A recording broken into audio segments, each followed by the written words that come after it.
nasi makabatsireko muri yeZimbabwe. Icho kwadi muri yeZimbabwe rikandibada pinda ndiri mukati mekureba nokureba ndiri mukati mekudzitaura dziri kuitika matimana wose nyika ino. Zimbabwe ndikudze pana pandinadzo nyaya vakawande vari pamusoro pekubvunza vachiri kubvunza kuti nhefenyuro ndiyedu tinobva kumashure nayo tichienda kumeri nayo ende hatisi kuzomira chikonzero nhefenyuro kuendera kumeri. Vari kuda update yemukomana Munyaradzi akapondera mukati mentumba yekushombe achibva kugokwe kunodzi kuchidoma chemowa kwamambo Jelere. Update yacho ndinayo asi hapana zvakawedzera kungokudze kuti zvapapi sokupindura munhu abvunza. Ndizvozvo chaizvo. Ndine nyaya yemucheka nyaya yemucheka yekunyanga yevanhu vanga vanetseka nekuferwa vachinetseka mune zvakawanda. Family yaenda pamba payakaenda kunobatsirwa mukati meguta reHarare vabva kunyanga. Mumwe munhu achibva ramba mushure mekudzwa zvakaudzwa nagodobori kana kuti nemuprofita akati handisi kumira pano ndokurama ndokuenda. Munhu angasakwanisi kugara pamba pake. Ndakasiya singagari pamba pake. Ndauya nenyaya yacho kuti yapapi yemucheka baba pati. Yes, ndine nyaya yagodobori zvakare kunyanga. Pana baba vakaita 4 years vachirwara vakarara vasingafe. Godobori aenda veukama vamusheedza kuti huya utibatsire panapaka takutotambura nemweya wemunhu dai mweya wazorora uyu. yes, Apinda kubatsira munhu godobori pane chipuka chakabuda pakapakarara munhu ari kurwara akachidzingirira akanopinda mumwena kupinda musoro musana nemakumbo kukasara tsoka chete kuti achizobuda pakanetsa akaita zvokucherwa. angachitevera chipuka chiyachi achitevera chipuka achiti ichochi ndo pane nyaya yese. Asi akanopinda nacho kune nzvimbo dzinogara anonzi masambani kana kuti magwiba anochera mwena unokwanisa kupinda munhu. Asi zvakuendera nekuti iwewe bhodhi yako nemwena wacho zvakamira sei. Asi mubatsiri ari kuti chidaisasiya chinhu ichi zvandatuma ndezvekuti ndisunungure uyu ari kurwara uyu aende ende chokwadi munhu anga akafa but chinhu ichocho ndichakachikonesa kuti aite sei afe. Ndinaye mukoma Kebi. Ndine nyaya muri yeZimbabwe yekwamutoko yazvipfeko zvemukati mwanakomana aita zvinhu zvakabatwa. ndozva kuti makaloda makatakura kana baba Isabel. Zimbabwe yamirira nhasi iholiday. Vazhinji vari kudzimba, vamwe ndivo vari parwendo kufamba, vamwe ndivo vakatyora zvavo vanenge vachida kuzokubatai vachikupai kanyaya pamwe chete nekutsvaga nhamba dzevabatsiri. Nhamba dzenyu dzinoti kudini? Ichokwadi muri yeZimbabwe vanenge vachida kundibata munondibata panhamba dzangu dzisina chipomero, nhamba dzisinganyadzisi. Munondibata muri yeZimbabwe panhamba dzinoti 0771 545 025 0771 545 025 nedzimwe dzinoti 0736 26 35 36 0736 26 35 36. Panhamba idzi muri yeZimbabwe ndiri kukumbirawo kune vanofungidza kuti vane zvanenge vachida kwandiri. Musafona kana muchiziva kuti mune zvamuri kuda kwandiri singe nhamba. Tangai matura bhopoindi nebepa. Musafona musina kubata zvinhu izvozvo kuitira kuti pamunozoti makutsvaga bhopoindi nebepa pane vamwe varikuda kufona. Ifoni inogara iri bhese kungoti ndibhozho hongu urida chikana ndine nhamba ndokupa kana pasina hapana wosiyawo foni kubva kwapinda mumwe. Ndinotenda. Tsudzurai Zimbabwe yamirira. Ichokwadi muri yeZimbabwe ndiri mukati mekufamba mukati mekufafaidza. Rega ndireve muri yeZimbabwe nechitidzo. Nyaya ndakuda kutaura panapa ndeyekuti paka Bulawayo. Chiri kuti kudini kocho kwa Bulawayo? Nyaya ndiri kutaura panapa mukoma KB ndekubulawayo kuCaudry Park. Nzvimbo yandiri kutaura ima-news stands hakusati kwaane magetsi. Vanhu variko vari kushandisa masola. Amai vanogara pamba nevana vavo. Pamai ava nemurume vakasiyana. Handina kuzotsvaka kuti inyaya yekuti Mwari vakatonga here kutora murandarume kana kuti vakaparadzana. Asi amai vane musha wavo vachigara nevana vavo. Good. Vachigara nevana kudaro. Pamba apa pane TV. Vana vemimwe misha vemamwe manext door vaikwanisa kuuya pamba pa vachiona TV zvichienderana nekuti TV iri pamba pa yakamira sei zvinofadza vakawanda. Wakachwemba zvadaro mukoma KB vana vaiuya pamba apa maki aiti vakakinyira door anogona kusara ari padoor achirembera dzimwe dzenguva ari matatu kana kuti maviri nekuti pane maspakes. Umwe mwana musikana ane 12 years dzokuberekwa akaona makizi padoor ndobva abvisa 1 key. Amai vanondakagara mazuva ndichiwana makizi akashota but handina kuita simba chikonzero key yekukinira pamba inga iripo ndikangoti pamwe vana vakabvisa pamwe pane payere. Rimwe zuva vana vaenda kuchikoro. Nyaya yandiri kutaura haisi yanhasi, asi cheyalinga mudariro ndechekuti vari kuti ndane nguva ndisina kubatsirwa pamusoro pezvakaitika pamba pangu ndingabatsirika sei nhefenyorwa. Nhefenyorwa inosanganisa vanhu, mapurisa, maloyers vemutemo. Ndingangoti nyika yese, that's why change the whole nation on one station. Mucheka baba pati. Inzwa zvazoitika. Zvadaro baba pati. Pani mwanasikana akatora makizi anove mwana wepanext door aiuya achizona TV pambapa. Zvikoro zvavhurwa last year. Vana vaenda kuchikoro, amai vane kubasa kwavaenda. Mwanasikana uyu aitouya pamba achipinda pamba masikati obika kana kudya zviri mumba umu osvika zvake. Ndokuita madhezi ekuti akatotora hembe dzake kumba kwavo ndokupinda mumba umu ndokubva aboora mubhedha nepasi ndobva aitochengetera hembe dzake mumba mamai avo pasi mumetresi. Rimwe remazuva mwana uyu akatouya pamba ari masikati anoti yakutobvunzwa nemapurisa, ndaikwanisa kusvika mumba amai ava vane gaba remari rinogara muwadropu, ndaitora $5 imomo ndinetora mari. Amai vaibvunza vana nokurova vana vachiti ndimunoba. Asi chainetsa ndechekuti mwana uyu aiti akapinda mumba anokinura okiya oenda. Amai kuti vati pabiwa hapana kubiwa chikonzero, dhoo rakaita sei rakakiwa. Mwana uyu ane maspare case. Zvadaro mwana uyu akauya pamba ari masikati ndobva topinda pamba ndokuonekwa nevamwe vane panext door. Zvikanzi pane vana sezvo pane masola mahombe anochaja mafoni. Ndobva aenda akati ndiri kukumbira mundichajire foni yangu.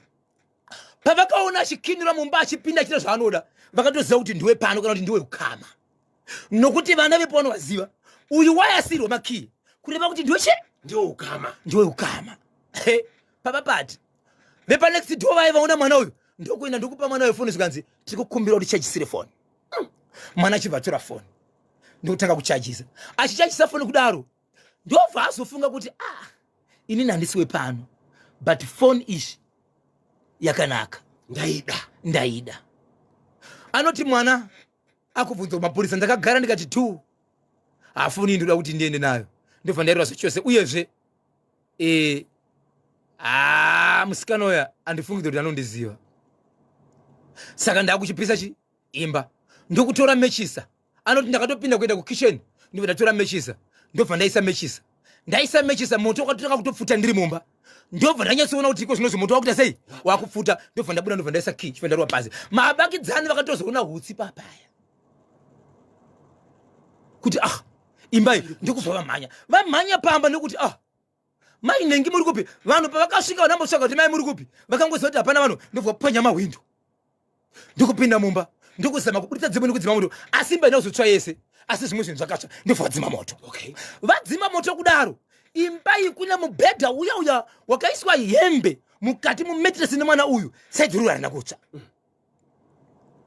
Ndobva vanyarara. Amai vai vafonirwa uyai kuno kuti imba irikuita sei imba iri kutsva. Amai vachibva vasvika. Amai vasvika kudaro kundiani zvikanzi amai vepanext door vatuma mwana nefoni kuti endeso nichaisa foni. Vachibva vatuma mwana wavo zvikanzi masora sei ndatumwa namama.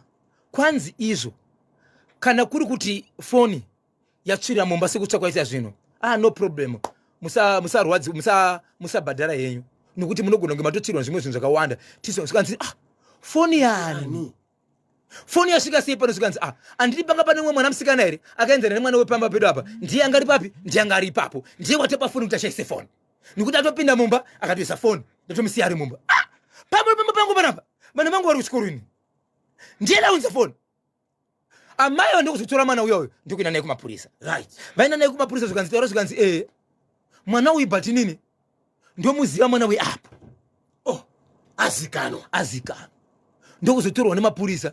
Mapurisa achibva kutora mwana uyoyo. Amai avo vakutoita zvese kuti mumba mavo vakugadzira kubvisa zvakatsva nezvisina kutsva. Pamubhedha unotarisa mubhedha zvayo vari kuona bhedha wakachikwa pasi une buri. Kupinza ruoko vari kudhonza hembe ndedzanidzi. No, nakanda pakanganisa ipapo vasati vaenda nemwana kumapurisa. Chavakatanga kuita kutsvaga zvinhu zvakatsva nezvinhu zvisina kutsva mumba. Ndopa vakanosangana nehembe vasati vaudzwa nemunhu uya kuti mwana watapa foni panapa ndeuyu. Vakanosangana nehembe hembe dziri mumubhedha ndokufomora ndokubvunza vana vavo ko hembe ndedzanizo. Zvikanzi mwana hembe ndedzanhengidzi uya anomboya panapa tichiona TV uya mwana wekwamainenge mudane haiwe ko hembe ndedzangu wakapinza sei. Zvikanzi sorry zvenyu ndini ndakanga ndapa makizi patinombwa tichiona TV paya. ndine aba makizi saka hembe dzangu dzanga dzakugara munomu ndine aitopinda kana mukaona pakatorwa mari ndini paidyiwa chikafu ndichitombobika flower ndine ndokuenda naye kumapurisa. Mapurisa inzwai pane nyaya vanhu tinogona kunge tisingazive mutemo nenyaya yekuti tiri kurwadziwa, asi kana ukabvunza unonzwa chokwadi ende zvinokupa kuti unzwe moyo kudzikama, nekuti unogona kukwidza hasha uchiti pamwe ndiri kuregererwa asi mutemo uchikudza kuti unofanira kubva apa kana nyaya iri apa kusvika apa. Ndobva vaenda kumapurisa. Vaenda kumapurisa kubvanzi mwana uyu underage, mwana mudiki akapisa imba, maparticulars nemauniform emumba makaita sei akatsva. But mwana mudiki nyaya yaitwe nesu inoitwa nesocial welfare. Ndobva kwashedzwa munhu wesocial welfare, ndobva auya achibva ati akati nyaya iyi pairi, ndobva vambotora mwana vakaenda naye vakati tichazokuudzai kuti tofamba sei. Amai vanemba yakatsva pavari nekwamanzwa kwese uku vari kuti ivo mwana akanzi mudiki asungwe, asi social welfare ichaona zvokuita ndo ichamirira mwana uyu pamhosva yakapara. Kubva gore rakapera muna August kusvika nhasi vari kuti ndiri kunzi tichakushedzai, tichakubatsirai panyaya yenyu. Vakafona havadavirwi, vakaenda vanodzorirwa kumba kuti tichakushevedzai. So vari kuti Zimbabwe onai pandave, vabereki vemwana vari kuti hatina chatiri nacho. Vabereki vemwana uyu vaona izvi ndokubva vatama kubva apa, ndobva vaenda pane imwe nzvimbo pakasvika mwana uyu achiba zvakare. Pakaita mwana uyu zvinhu izvi vanhu vemunzvimbo vakati hatichagari nemwana akadai so, ndobva vadzingwa munzvimbo. Ndobva vanogara mwana imwe nzvimbo, ndokubva anoba zvakare, ndokubva vadzingwa. Pavariko zvinozvi ndepachi 3 vachingodzingwa nekuda kwemwana uyu. Amai vari kuti mwana ari kuendera mberi achiba, vacho vakati vachabatsira panyaya iyi nanhasi handisati ndabatsirwa, ndakangonyara ndiriziva. Mhosva kana yaparwa hongu zvine mazera, ko vanoti vanobatsira vaya vanobatsira kusvika papi?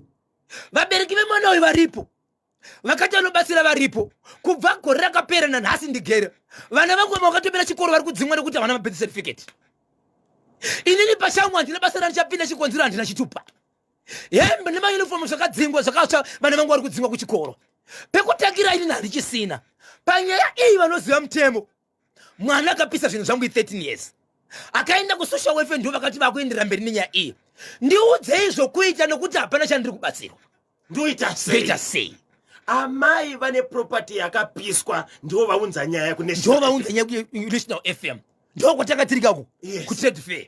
Vakati handikusiyei. Rega tinzwe 0713 938 538 0713 toita sei, wobatsirika seiko amai ava? Regai timbonzwa mashoko anotevera. Mapurisa vane pawo, madoctors vane pawo, majournalists vane pawo, maprisoners vane pawo, mumwe nomwe ane pake. So shoko ratora nomunhu gogo mukwananzi arina kushata. Vari kuti mumwe nemumwe pabasa rake ngaite basa rake. Dai zvaibvira totsvaga hofisi yesocial welfare tivabvunze kuti nyaya iyi yakasvikere mabhuku enyu kana yakasvika mukuti kudini, mapapi ndapi matanho amakatora. Handiti munhu ari kutambura ndizvozvo, asi shoko renyererera iti mukoma kepi. Dzimwe dzenguva payakatangira ndo payakagumira. Ishokwadi pamwe kumaofisi haiko, nokuti pane vamwe vanhu vasingadeka kuita basa ravo. Anokuita ofisi ndiye zvese, anozvitanga ozvipedza. Pane vamwe vari kudzosera nyika mumashure, baba Isabel, vasinoda kuita basa ravo. Kutosora kunze soro yunze social welfare haishandi basa, but pane munhu akabata basa. Muri yeZimbabwe titenderei kuti titsvage nhamba dzesocial welfare, tivaudze nyaya iyi yataurwa baba Isabel, tinzwe kuti yakasvika mabhuku mawere kana yakasvika yave papi. Rubatsiro runofanira kuona vabereki ava kuti mama ava nemhuri yavo nderwei. Handitika kanyemba mwana uyo ngavaende naye kwasekuru Kanengo, please write ndini Alexio Joao pa Epworth Holiday Ball zvekuti ichokwadi muri yeZimbabwe mamukaseko chidemo Dartford ani pamuro. Hanzi kudiko ani pamuro. chidemo Dartford hanzi kudi kwanzi how far mukoma Bosch tiri kuda update yegrocery. Mucheka how far baba Isabel tiri kudaka update yegrocery saka muri kuti kudiniko? Aiwa zvakadarika Gosa rakadzoka here? ndikatingoti zvakadarika. Musazvengerere. Tudzirai papa Isape. Mukasekwa wangu ndiri kuchema mukasekwa ichi dzimbo Zimba gumeta paka muri yaZimbabwe ndapindira padombo shava. Right. Kana waponjerwa nemota ukadarika ri pasi yo tires uri kakabada chimuti mukoma kebi. Vanapita Zula vakabada chimuti. Nyaya ndiri kutaura mukoma kebi inyaya yakadai o. Pane nyaya yakaitika kudombo shava. Yakatosvika pakupinda nemudare mamambo. Ndokubva yatongwa. Pane nyaya yakaitika yekuti pane mumwe sabhuku werimwe village akafamba makilometers about 200 ndingangoti 200 meters about 2 kilometers. Okay. Kubva kubhuku rake kuenda kuna rimwe bhuku raakasvika aine vanhu vake dawo beukama vake 2 naiye wichi 3 nemasvikiro maviri aiti masvikiro rechirume nerechikadzi naiye ndokusvika pane mumwe musha wevamwe mai vari mune mumwe sabhuku. Pavakasvika vanhu pane vanhu vakapfeka vanga vane machira ered eblue neblack newhite vachiridza mbira nehosho. Ndokupinda mune umwe yard yevamwe mai. Vamwe mai pavakazoona pepe vachifoshedzera nezvo kanzi naiwe nengi nokumuziva nezita chiko chauri kuita muyadhi mangu ini ndinonamata ndiri madzimai handiite zvamuri kuita zvemuyadhi mangu. Vanhu vaivakaramba vachiri zvikanzizo tauya munomu patiri kuda kuenda apa ndo pakavigwa dzinza redu kana kuti munhu ane zita rekunzi mukuru akafa mudzinza. Vakaramba vachifamba vachiita zvinhu zvavo. Mai vachifamba ndi pasaidi vachiona vachivasvika pane imwe nzvimbo yavakapfugama nokucherera zvimwe zvinhu ipapo paruvanzi rwamai ava muyadhi mavo. Mai avo vanzwa nyaya iyi havana kunanga kwasabhuku vakabva vamhanya straight kunoripota nyaya kwamambo. Okay. Varipota nyaya kwamambo.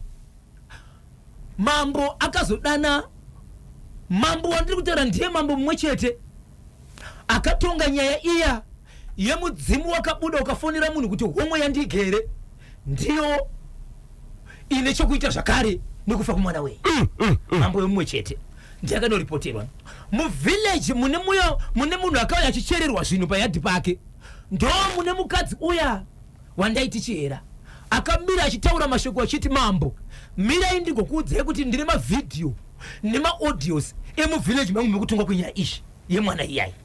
Akabva adaniwa zvakare mukadzi uyu kudare namambo kunzi ndikukumbira uye kudare kwangu kune nyaya yabva muvillage mako. Right. Ndokubva vaenda. Mwana usikana wenu wechira achisvika uku akasangana nemurume uyo anove ndiye akasungiswa achinzi ane zvakacherera muyadhi mevanhu. Mudare nyaya imambo vakutonga zvikadzi nyaya ngaitaurwe. Nyaya ndobva yataurwa kunzi ndo zvakaita murume uyu. Mukadzi wandiri kutaura akapiwa simba rokunzi dai uriwe imbondiudzawo kuti nyaya kana yakadai so unoitonga sei nokuti mudare mambo vatonge vega vanotonga nevanhu. Mwanakadzi akasimuka zvikanzi baba vane mhosva yavakaita. Mhosva dzandiri kuona pavari dzinogona kudarika 5 kana 1 pamunhu umwe chete pane zvavakaita. Mhosva yandiri kuvapomera ndeyekubva muvillage mavo kunopinda muvillage memumwe vasina kukumbira kana kuzivisa ndau ya muno kureva kuti vakatanangira rimwe village. Right. Nokuzvidza umwe ivo vari sabhuku. 1 2 vakazvidza kupinda mumusha wemunhu kunocherera zvinhu zvavo muyadhi yemunhu ivo vari sabhuku vanotoziva kuti asvite ndeimwe mhosva. 3 kwatiri isu semadzishe chaiwo itori mhosva kukanganisira mumwe munhu ndokusaka vaya kuzoripota. 4 vane mhosva zvakare hama yavari kutaura vachiti iyo dzinza rangu ndo parakavigwa pano parakafa tinoziva zvavakaita. Vakatouya iye murume aita zvinhu izvi akapupura nokuviga hama yake achiti hama yedu yange ichita zvemadhimoni ndokuviga nezvinhu zvake zvese achiti zvanga achita ndezvemadhimoni achireva kuti iye ainamata. Nhasi akuuya pana pachiti ndauya kuzogara pana pane dzinza redu but paakafa takamuona achicherera zvinhu pasi achiti dhimoni. Okay. 3 umwe zvakare nyaya yekuti paakauya pano akauya nevhu zvakare riri kunzi ndeimwe hama yavo yakafira Samuel yavakanotora ivhu vachiti toda kuzoivika pakavigwa mumwe wedu kureva kuti kana watora ivhu remunhu akavigwa kuBulawayo ukaenda kuHarare uchimedzi kuHarare ikoko ndopa kutonzi pakavigwa munhu but muri muyati memunhu mosho dzake dzakawanda. Mukadzi wechibati mambo titenderei kuti murume asati abva pano timbotsvaga hama dzake tizive kuti iye akachita zvechivanhu zvechikaranga zvedzinza zvemunhu mukuru akafa murudzi mavo verudzi rwake vari kubozviziva here sei vaita varipo 3 right.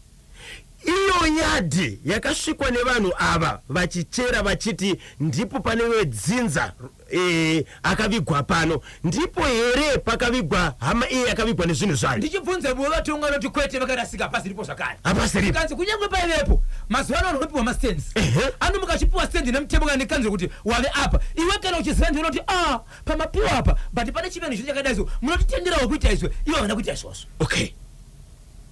Pavanhu vakauya pambapa vachiita zvinhu izvi pane mumwe ari kunzi svikira ipapo aimbozivikanwa semuprofita akatodzi 100 years ndinonzi Reverend Batsirai Mawoyo zviri kufambira paruwa amai vepamba apo hanzi dai vambofamba vambonzwa kuti zviro kwazvo chii chakakonzera kuti Sabhuku vauye nevanhu kuzochera paruvanzi kana kuti payadhi paamai ava munoti kudini? Icho kwadi izvo zvemukoma KB zvinoda kuti zviongororwe kunzi kana pamboitika zvinhu zvakadaro nokuti muimhepo kana kuti mweya wevamwe vanhu wakaiswa pamunogara imimi asi dai rinyaya kuti vakatanga vauzwa votenderana kana vabvuma kana varamba varamba chikonzero nzvimbo yayani yayavo kukumbirana communication first. Yes. Mowirirana kana musina kuwirirana kuri vati yatori noise utori ruzha. Baba Isabel munozviziva here kuti kana pane nzvimbo inenge ine makuva hurumende ichidaka kushandisa nzvimbo iyoyo panotoziviswa panotobudiswa kamagwaro akakwana vachizivisa kuti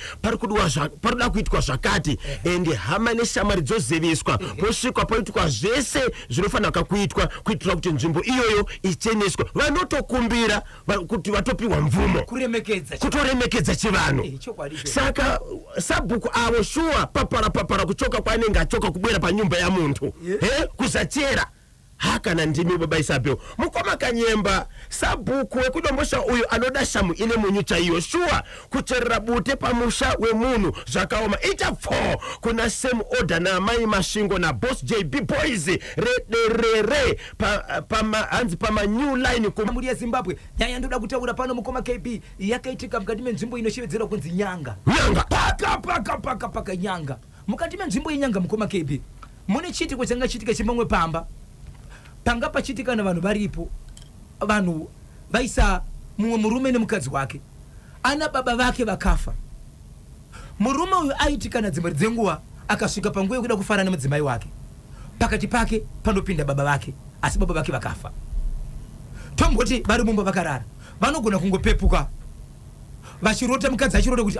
vatezvara baba vemurume wangu ndio vakarara pakati pedu vototi kumurume hey wachione baba wangu vari panapa kana kuti murume anotorota chiri baba vangu richi vapinda munomumba vapinda vakashama chito vaona kana kuti vari panguva yekutamba vari panguva yekufadzana vanogona kuonoka mukadzi akutongoona kuti munhu wandinayo ndivatezva asi vatezva vakaenda sei vakafa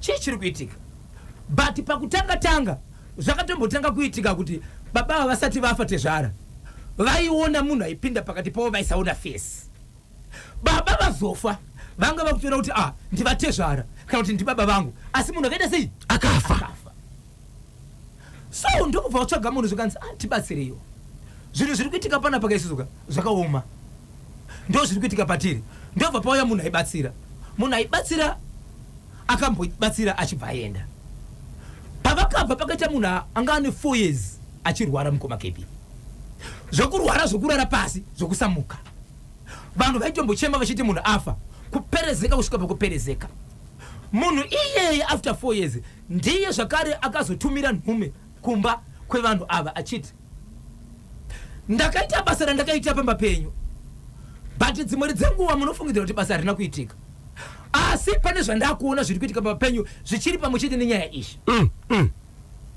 muri kuzviona here kuti muchiri kurota zvinhu zviri kuitika asi baba venyu vakafa ndazoona zvazoitika manje zvazoitika ndezvekuti kumba kwenyu kune munhu ari kurwara, but munhu uyu marwariro ari kuita uyu kana makamutarisa akatofa kare, but amukwanise kumuviga chikonzero munhu ari kufema ari kudziya, but munhu uyu akafa.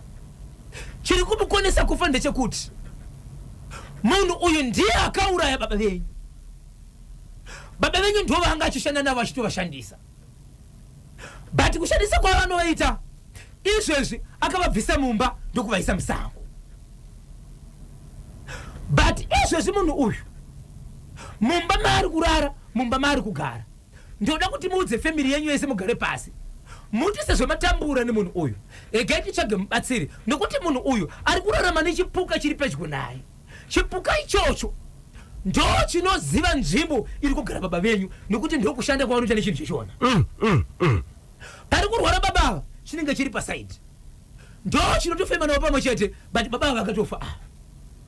But nyaya iripo ndeyekuti mweya wababa venyu imi waakauraya achiri kuushandisa haana kuupedzesa. Kana mweya wo usati wafa zvachose iye hafi. Mweya wababa venyu kana usati wafa sekushandisa kwanga achiuita, unofanira kutanga wafa zvachose wotadza kumuka kwamuri imimi, then iye wozofa. Kana usati wafa mweya iwowo iye haambofi. But mweya wababa venyu pane kwauri kushandisa, but kana takubvisa mweya uyu hamuoni uri mweya, pane chinhu chiripo chiri mumwena but chakaiswa musango. Veukama vachiudzwa mashoko aya nemubatsiri vakazvitambira here? Akaudzwa nyaya iyi munhu uya ndiye akaenda kunotsvaga munhu anomubatsira mushure mekuti kana ari mumba make nemukadzi wake anoruta baba vake vachipinda pakati. Ndiye akadzi kugadzira kwandakuita uku kune munhu akurwara. Saka munhu iye kana akurwara vanhu havafane kuziva kuti avari kurwara munhu uyu, nokuda kwokuti ndiwe waenda kunoita sei kunotsvaga mubatsiri, ndiye munhu akaura baba vako, ndiye akukonzeresa niye kuti akurwara. But endai kuhama dziri kurwarirwa monovaudza kuti munhu ari kurwara uyu pane mubatsiri wandoziva anogona kubatsira munhu uyu. Pamuchaungana mese ndozvitaura kuti chii chinoita kuti munhu yazorore, nokuti munhu wese hapana angachanguti urwere, anganguti dai mwari vangutonga. Beyond, deep down, beyond, deep down, beyond, deep down, oh beyond, deep down, beyond, deep down, beyond, deep down,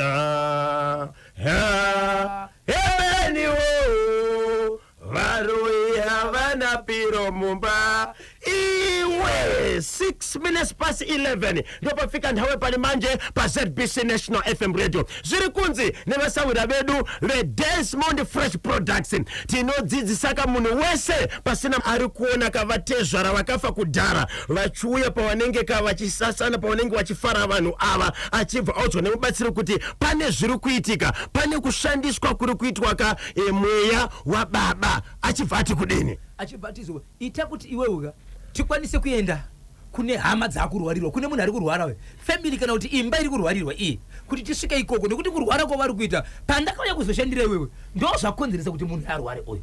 Asi kuti ubude pachena uchiti ndini kuti munhu arware uyu vanhu vafare nazvo nekuti havasivi chokwadi, asi ndo zviri kurwarisa. Chivaudza kuti kune mubatsiri anogona kutibatsira kuti hama yedu isorore, right? ndobva vaudza ende achibvatira kuti ngatibatsiranei, nokuti asikwanisa kuno mabasa tizo zviri kuitika chii, mubatsira achibva ashevedzwa achibva aenda pamabasa aenda ndokuunganidza vanhu zvikanzi aiwa babava vane mhuka inotori padhuze navo ine mweya unofanira kutanga waenda, mweya wo kana waenda iwowo vanga vasataura kuti kune munhu akafa, asi mwana wemufi uyu anga audzwa, but vakuudzonze mwepo iri pana baba ava ndiye mumwe munhu akafa. Mhepo iyo kana isati yafa baba vakwanise kufa, chikonzero vanenge vanenge kuziva kuti mhepo inofanira kuti ifese, vaishanda vese. Saka ndinotaura sei ndotaka kuura, but mhepo iyi yaigara muno mumba pavakataka kurwara yakabviswa munhu ine musango rairi. Saka pane mhuka inoraramba iri pasaidi pababa ava, but zvatinoda kutanga taenda panapa ndezvekuti munhu wese ari panapa anofanira kuti akwanise kuzoona mhuka iyi, nokuti tichadzingirira mhuka iyi kwaichaenda ndokwairutiratidza kuti ndekupi kwaichengeterwa chi mhepo iyi musango racho. So nyaya yakanetsa yakatora nguva refu ndeyekuti vanhu vakwanise kuona mhuka iyi, vanga vasingaiona.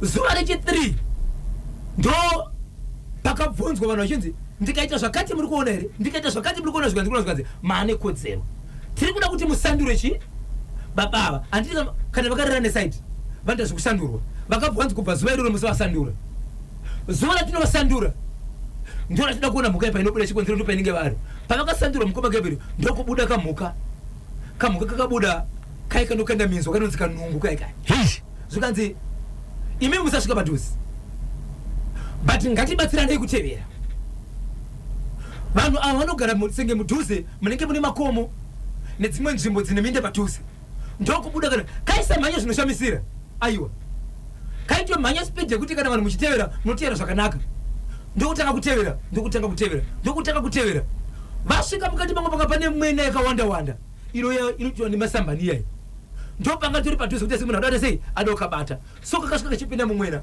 so munhu aitevera mwena wakakakura ndokubva apinda apinda wakatopinza musoro nemashotas nemaoko mukati ndobva apinza pano panotangira west kuti kaitaura panotangira west kana kuti magadziko zvinoratidza kuti munhu anenge achisimbei haana kupinda ndokusiya makumbo kwese kuti achidzoka kumashure achagone apo vanga vafamba maybe kuma 700 meters kubva kupi kumba mukoma kebi pakaitwa basa vanhu vakatyura miti vachizama kuchera pasi kuchera mumasaidi kuti munhu abude kuti vaite zvekumudhonza maoko aya anenge achihakira pamwena kuti munhu abude vanhu vakamhanya kunotora mapadzi nemapiki ndokutanga kuchera munhu vachichera munhu mukoma kepi munhu vakachera one side zvezvekuti one side ringovhurika nekuti ulachere masaidi maviri vaifungira kuti dzimwe dzenguva vanogona kutema munhu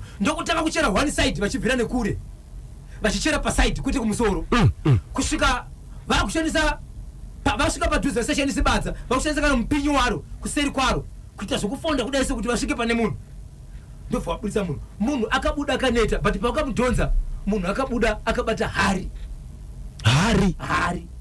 yanga ine ropa mukati kamhuka kaya kanungu kaya kanga katove muhari imomo mune ropa imomo ndokuisa pasaidi handi kunoti munhu weyapinda uye akachitaura munhu aneta chakakwanisa kubuda chete akabuda akabata hari ndokungoiswa kunjezi munhu akadaro mubatsiri ndokufuninidzirwa maybe after 2 hours vari musango ndo pakatozoita munhu kuti pepeni but paakabuda paakatanga kupepenuka akapepenuka achitaura imwe language yakazokwanisa kudavirwa nevamwe ukama vachiti ndeimwe mhepo inogara pane munhu uyu kwete yakadzingira iya imwe iyi ndinogara pane munhu uyu but vachibva ikoko vachinosvika kumba vari kuona munhu aita sei atofa vachibva ikoko chinosvika kumba vakaona munhu afa hari zvikanzi ida kufanira tiye madhays pane zvimwe zvinhu zvidiki zvihombe ndezvabatwa izvi but zvidiki but zvasara hazvisi zvinhu zvinofanira kuzoonekwa pamba nevana kana kuti nevanhu zvinofanira kuenda nemuridzi wayo handiti kana munhu afa ari munhu mukuru anonzi anofanira kurara mumba ozovigwa mangwana zvikanzi ngaidari yakadaro iri mumba yakaiswa pasaidi yemutumbi ndokurara mukoma kepi mangwana mukoma wangu makabuda mune zvimwe zvinhu zvinoita singe zvitumwa zveifema but mubatsira ichiziva kuti no zvinhu zvisina basa zvitori pasi pehari yatakabva iyi but pahari iyi nekamhuka aka ndopanga pane nyaya yese ndosaka maona munhu afa izvo zvandikutaura mukoma kepi musi wefriday last week munhu akabva toviko iko kamhuka kaya pakabuda mubatsira akabata kahari ine ropa nekamhuka kanga kari kapenyu aiwa kakatofa kari imomo kufa kwakatoita mukari muhari umo kureva kuti ndomwe yakafa munhu kupi yakafa munhu kumashure akatoti kana ikanga kari mukati akatonzi kana kari mukati kafa murweri wenyu afa hei ko sekuru vaya vaiwanikwa nemuroora vachiuya mumba vachiri kuwanikwa here right ndine mazuva kubva friday yapera kusvika nhasi nichitaura nevanhu ava even nasabhuku oteterana varushedzera kuti mazuva ano vari kuona kwakati nyare but vari kuti vari kuda kuti vamboona kuti kunofamba imwe nguva here kusvika tani takanoti nyara hadzo tisingazvioni asi mazuva ano havasi kuzviona 11:15 ndopafika nthawe pari manje dombo shava ndikauyako muchachera zvimwe zvakasara pasi nen'anga idzo ndinonzi chidemo pana Willowville adzoka futi chidemo iye ndiye kekeke hari inokwana nungu yakakura sei nhai ndinonzi regai Samuel Baya ndiri kuno kukobla wayo baba Isabel zvikanzi mukoma kanyemba alright mukoma KB pfapfaidza yatina nguva muvhangeri simba rashe kuvarayirwa ndiri pana pa Fidelity pariseko pa Fidelity nhasi chekuinyanga icho ma1 chaiwo ndinonzi tinashe jisinawo pa Southview Park pariseko pa Southview Park nhasi wona zviri kuita ma messages. Good morning KB and Bozhongora icho chekunyanga chinotyisa hanzi kuti Rikitivho linonzi Nelson Bokwa yabo yemwanasikana ane 9 years akabva nyaya ndiri kutaura iyi ndekukulumani mwana akabva pamba ndokujamba misha inokwenda kuita masenza inokwenda kuita iwo 5 ndokuenda pa number 6 akati pano ndopamba pedu imimi ndimi baba vangu pano andibvi mwana yuyu mwana musikana ane 9 years okay andibve pano ndopamba pedu mwana ndobva tsvagwa ndobva shayikwa mwana tsvagwa ashayikwa vabereki kuvira kwazuva ndokuenda kumapurisa kuti tisikuona mwana ndokubva vabereki vanosangana kumapurisa vabereki vane mwana vachiti kune mwana ari kuya kumba kwangu achiti handibvi pano pana panopamba pedu ndakuita tsvakurudzo Zimbabwe dneoroshiuripinifo vakachiwemba community ndokuona kuti baba vane mwana ane 9 years panova ndopa akaberekwa namai vake ndilandlord kumba kwacho kwakari zvakare kwaari kutaura kuti panapa handibve pano ndopamba pedu panapa imi ndi baba vangu ndilandlord vese vane dzimba dzavo vagari veimomo vese vagara nguva imwe chete imomo vane dzimba dzavo vane dzimba dzavo ende vanava nguva iyi vakatoberekerwa munzvimbo ishi okay vakutogara munzvimbo iyi good right mwana ndokutorwa namapurisa vabereki vasangana svikanzi no inzwa mwanaka zvauri kuita uri kutonetsa vabereki vako izvezvo havasi kurara kuti mwana aripi uye zvemashoko akutotaura anotokonzeresa kuchi vabereka hazvizirizvo chienda kumba nevabereki vako ndobva aenda kumba vangorivara ndokubva nzvenga ndobva asvika adzokera ikoko vaenda kumba ndobva bata banga ndobva azviti padumbu pe kana mandiendesa kumba kusiri kwedi muri baba vangu ndakuzviuraya baba kuti vatore nguva yekumhanyisa mwana kumba kwavo before chipatara ndobva vati nyaya inozikanwa kumapurisa zvandakuda pakusevha upenyu hwemwana uyu ndokupangana mwana kuhospital ndobvanisa kuhospital ndobva apiwa bhedhi ndokudzoka ndokupurisa seti vaenda kumba kwemwana uyu zvikanzi vabereki maofficers ndindakamboya nenyaya mwana uyoyo mwana uya kutaura kuno kwandiri kuti auya kumba kwangu ndamutora ndauda kumunzorera anonga banga ndobva asvibaya dumbu ndamumhanyisa kuchipatara saka handizivi kuti tonosvitaura chiri chii kuvabereki vake azvibayira kumba kwangu zvikanzi no imi chigarai pano chirege tifonere chii zvikanzi phone number hatina handiyekumba kuvabereki vacho ndokuenda murume uyu nevabereki vewe ndokunosvika kumba vabereki zvikanzi mwana wenyu aripo zvikanzi tiri kumutsvaka zvikanzi mwana tamuisa kuhospital auya kumba kwangu ndakuda kuya naye panapa ndobvaita sei asvibaya nebanga vaenda kuhospital baba ipamba vakabereka mwana pakabewa mwana nababa vemwana chai chavo ndobva vaenda kuhospital baba achisvika muhospital ndoda kutaura namai vangu imimi handisida kutaura nemamisi baba vangu ndi vari kunongedzera ndi baba vai kumba kwaari kuenda so mangwana mukoma KB kune mubatsiri ashevedzwa kubva kuHarare ari kuenda kunoita nezvemwana uyu mubatsiri uyu ati ndoda kunotaura chokwadi chiri pamwana uyu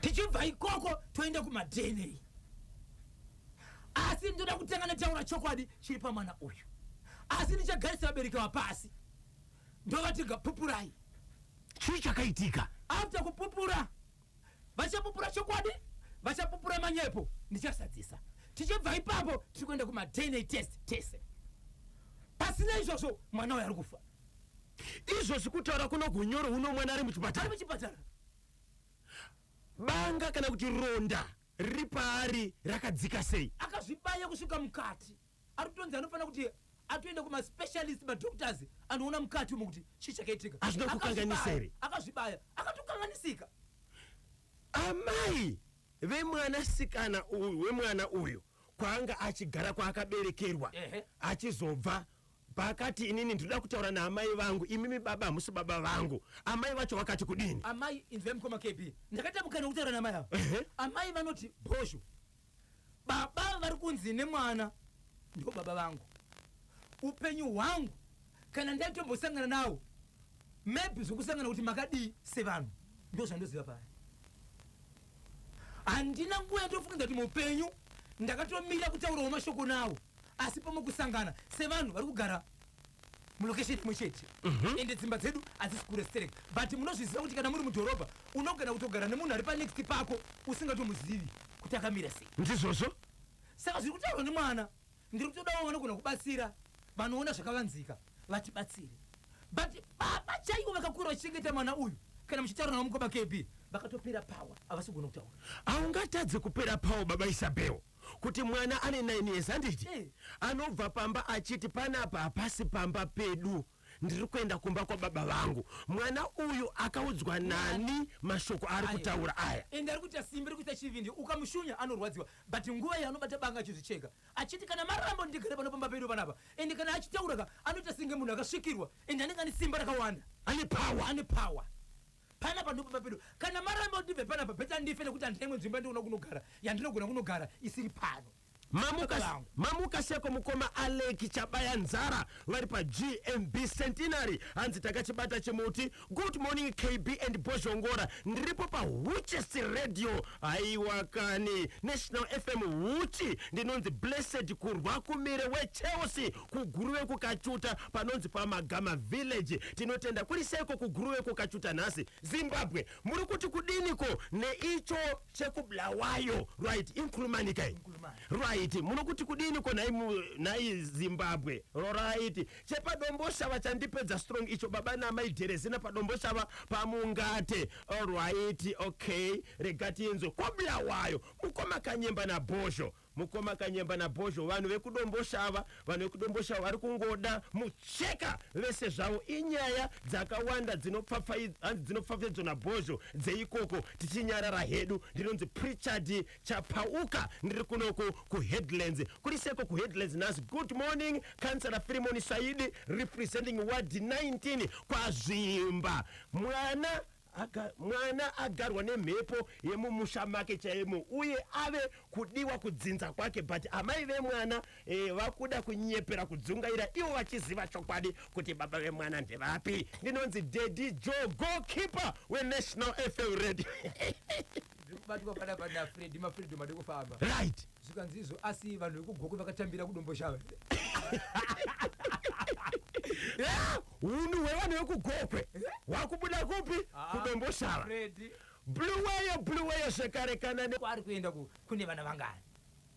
Pakaipa kuti imhepo ere iri kubata mwana uyu kuti ibva panapa uende kumba kwenyu kana kuti chi handizivi. Ngati mwana uyu akurwara nenjere komisha mingani vanhu vanogara mukulumani, why asina kuenda pa next door? Mataura kuti pane mubatsiri ari kusimuka akanaka kublawayo, ari akasedzwa akatsvagwa nani? Akatsvagwa nevabereki vebaba vakakura vachigara nemwana, vane mwana ari muchipatara, vari kuzi ndo baba iko zvinosi, ndo vatsvaga mwana. Gilbert Chimpaka, okay, Gilbert Chimpaka ari kubhangeti kanyemba na Bhosho. Amai avo vekublawayo kunkulumani vakapiwa mucheka vanotaura chokwadi. Amai famba dongi pasi panyoro chekublawayo icho chandityisa. Okay, ndianiko, okay. Okay, Ivy Jani ari kuchichungwiza famba dongi pasi panyoro chekublawayo chandityisa.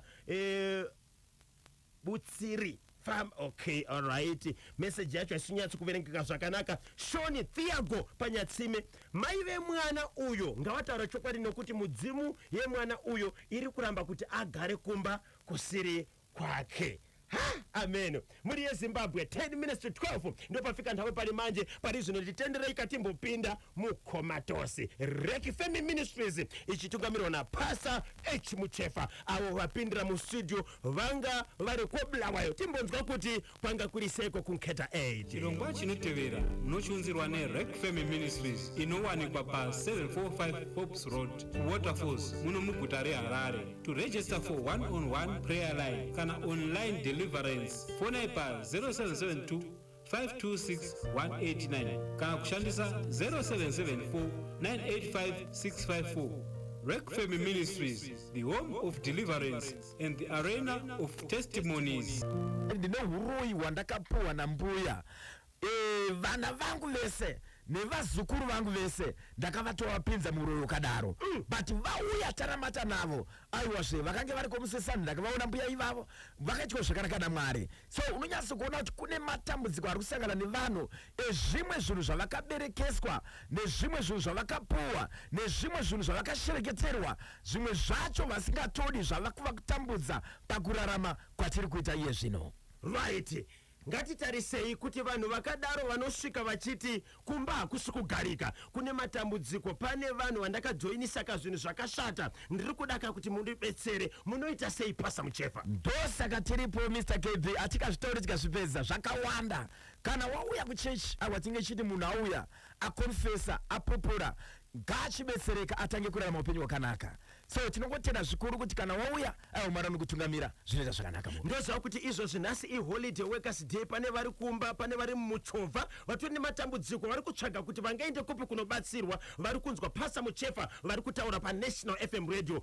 Zviri nyorere kuti wakwaniseka kuwana nhamba dzenyu kuitira kuti muchibva muno mustudio mukwaniseka kuvabatsira. Yevheni nhasi Mr. KB kune vabva kunana Muzarabani, vamwe vacho vasvika na 6 makuseni, vamwe vasvika kuma4, vamwe vasvika nguva dzakasiyana siyana, vanga varipo iye zvine zvinasiyana vanhu vakazara. Kana munhu auya kuchechi awa tinoti ngaitwe zvakanaka naMwari. So tiripo pakubetserana nevanhu. Kune vamwe Mr. KB vari kunana UK, vari kunana America, vari muno muZimbabwe, vari kunana South Africa, vari akaramba kunobatsirwa akaramwa. Pane vamwe akazinga akupiwa mucheka achikona kupinda mababa pake azodzoka mukoma KB iko zvinozvi munhu ari kurutsa ropa akadzoka ari mukati meguta reHarare rinoro adzoka zvakare iye akutokumbira hama dzake kuti ndiperekedzei kuya kwandakakusiyai kuya muri yeZimbabwe panyaya nhasi akabatsira mubatsiri wekunyanga uya vese vabatsire kunyanga. Nhamba inoti 0714 204 235 0714 204 235 nemwe ndi 0780 258 564 0780 258 564 nenhamba inoti iyo muri yeZimbabwe.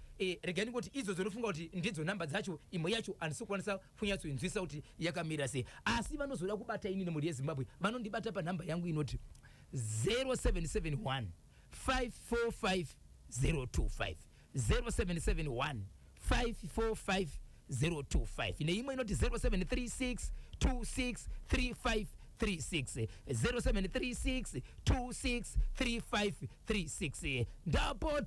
Ndapota musabhipa sa agogo, every day is a Friday.